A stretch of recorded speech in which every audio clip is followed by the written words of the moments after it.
எங்கள் இறைவனே, நாங்கள் மறந்து குற்றம் செய்து விட்டாலும் அல்லது தவறு செய்து விட்டாலும் நீ எங்களை குற்றம் பிடித்து விடாதே. ரப்பனா லா தஜஅல்னா ஃபித்னதன் லில் கௌமில் ஸாலிமீன். எங்கள் இறைவனே, அநியாயக்காரர்களுக்கு நீ ஒரு சோதனை ஆக்கி விடாதே.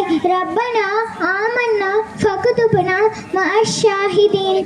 எங்கள் இறைவனே, நாங்கள் ஈமான் கொண்டோம் என்று சாட்சி கூறுபவர்களுடன் எங்களையும் நீ அருள் புரிவாயாக. ரப்பனா தகபில் துஆ. யா அல்லாஹ், என்னுடைய இந்த துஆவை நீ ஏற்றுக்கொள்வாயாக. அஸ்ஸலாமு அலைக்கும் வரஹ்மத்துல்லாஹி வபரகாத்துஹு. வலைக்கும் ஸலாம் வரஹ்மத்துல்லாஹ். எஸ் முகமது ஃபஹத். தொழுகை என் வாழ்க்கையில் ஒழுக்கம்.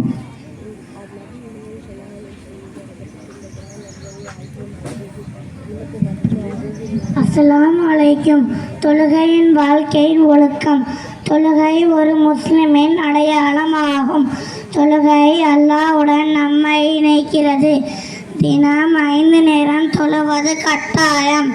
தொழுகை நேரத்தையும் சுத்தத்தையும் மதிக்க கற்றுத்தருகிறது. சோம்பல் மற்றும் தவறான பழக்கங்களை தவிர்க்க உதவுகிறது. தொழுகை மனதிற்கு அமைதியும் நிம்மதியும் தருகிறது. தொழுகை நம்மை நல்ல மனிதராக வாழ தூண்டுகிறது. தொழுகை நம்ம நாளை ஒழுங்குபடுத்துகிறது. சிறு வயதில் இருந்து தொழுகை பழக்கமாக வேண்டும். அல்லாஹ் என்னை தொழுகையில் நிலைத்திருக்க செய்யட்டும். ஆமீன். அல்லாஹ் எங்களுக்கும் உங்களுக்கும் தொழுகையை ஒருபோதும் தவறவிடாமல் செய்யும் பாக்கியத்தை தருவானாக. ஆமீன். அஸ்ஸலாமு அலைக்கும் வரஹ்மத்துல்லாஹி வபரகாத்துஹு. மாஷா அல்லாஹ். அடுத்து முகமது அஜ்மல்.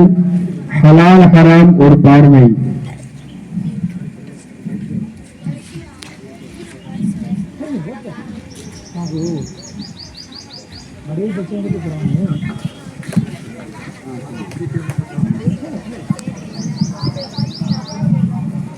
அஸ்ஸலாமு அலைக்கும் வரஹ்மத்துல்லாஹி வபரகாத்துஹு.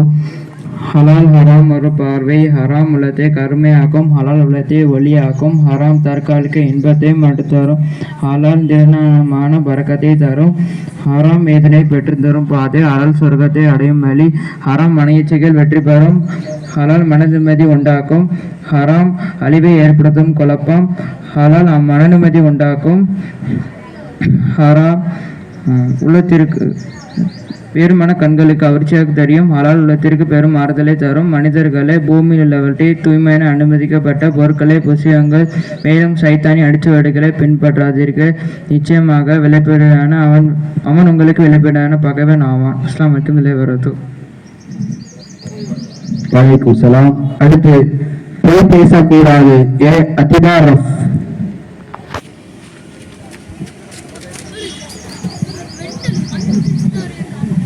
அஸ்ஸலாமு அலைக்கும் வரஹ்மத்துல்லாஹி வபரகாத்துஹு. என்னுடைய தலைப்பு பொய் பேசக்கூடாது. பொய் பேசுபவனின் உள்ளத்திலும் மகத்திலும் இறைவழி அகன்றுவிடும். பொய் 2 தன்மைகளும் கொண்டது. நாவால் பொய் பேசி பொய்க்காக செயல்படுத்துவது. பொய் சாட்சி சொல்லுபவன் அனிதத்தை தலை நிமிர செய்கிறான்.